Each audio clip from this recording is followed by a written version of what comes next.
Hello, I'm Joe. And TJ. And we are the Schoolhouse 302, and we are thrilled to actually be doing this Read This series together. We haven't done that because of COVID for quite some time, but we said, you know what, why don't we also do something special? And we often take it for granted, but there are special places in almost every school.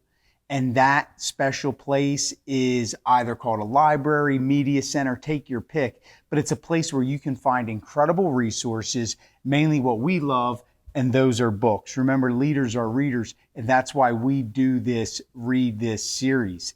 TJ? Yeah, and so it's awesome to be here in the Medford Lakes Library, and this library is spectacular. It's got this wooden ceiling and these trusses. I think it used to be a gymnasium, if I remember the story correctly. It was transitioned into a media center. It's a beautiful space, and we're so lucky to be here. I'm going to introduce our first book. This month, we're completely focused on innovation and innovation in schools, innovation for school leaders, and what that means to bring innovation into your school or district. And I'm pleased to present Hacking School Discipline: 9 Ways to Create a Culture of Empathy and Responsibility Using Restorative Justice by Nathan Maynard and Brad Weinstein. Now, Nathan Maynard's going to be on our podcast this month as well, our One Thing series, and Brad Weinstein's been on our Focus Ed podcast, so check those out as resources. You might be thinking, why school discipline for innovation? But really, restorative justice, anything dealing with diversity, equity, or inclusion, we include those in our definition of innovation at the Schoolhouse 302, and there's 2 reasons for that. One, it's unfortunate, but diversity, equity, inclusion are innovative strategies through restorative justice and other movements in schools. That is innovation. And 2, when you have diversity, equity, inclusion on your team, this has been proven and we've published about it, your team will move faster, they will be stronger, and they will come up with more innovative ideas for you. So super important. Check this out from Times 10 Publishing. Great books, all on hacking. This one we're recommending is Hacking School Discipline. Pick it up. Joe?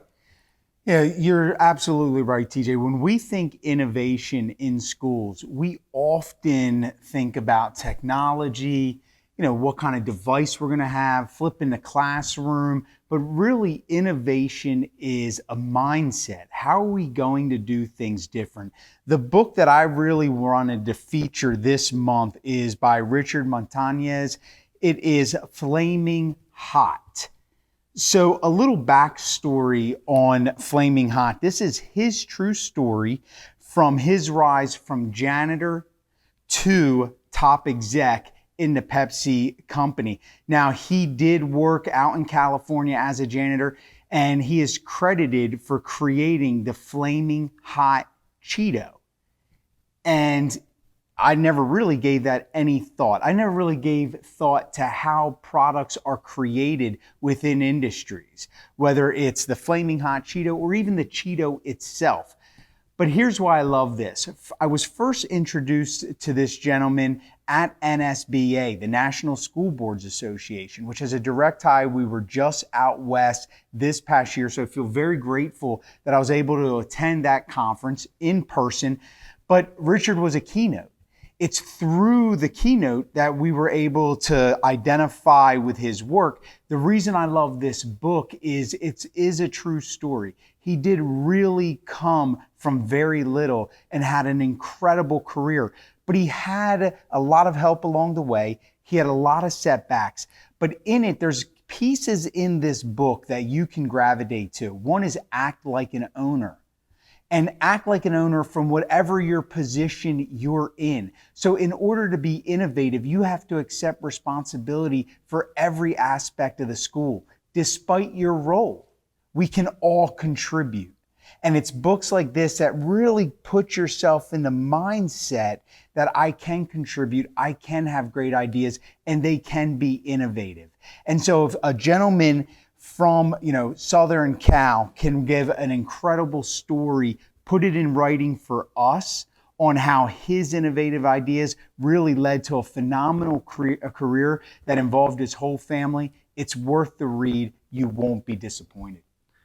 That's a great book and a great story. The story itself is inspirational, to say the least, and albeit something that I know you don't pick up and eat very often, I do know you like Cheetos. I love Cheetos. And I gotta say, I think I've actually had Cheetos here at Medford Lakes before. In this library. So, yeah, just have a wet nap with it. Sometimes the chi stays on the fingers. But you know what? There's nothing wrong with just licking them off your fingers sometimes. All right, a different tip than just how to eat Cheetos, Joe. A tip for book reading. Well, we give 2 books each month. And some of you might be thinking, look, I'm struggling to read 2 books a year. We get that. We want to focus in on intentionality. The average person reads about 200 words per minute, right? And that is active reading. That's you highlighting things like, so 200 words per minute. If you can get that to be faster, great. But we're not a fan of sacrificing comprehension for speed. However, the more you read, the more you will get better at comprehension and your speed. However, 200 words per minute. If you just read close to 20 minutes a day, that's 4,000 words. 4,000 words divided into the average length of a book, which is about 64,000 words.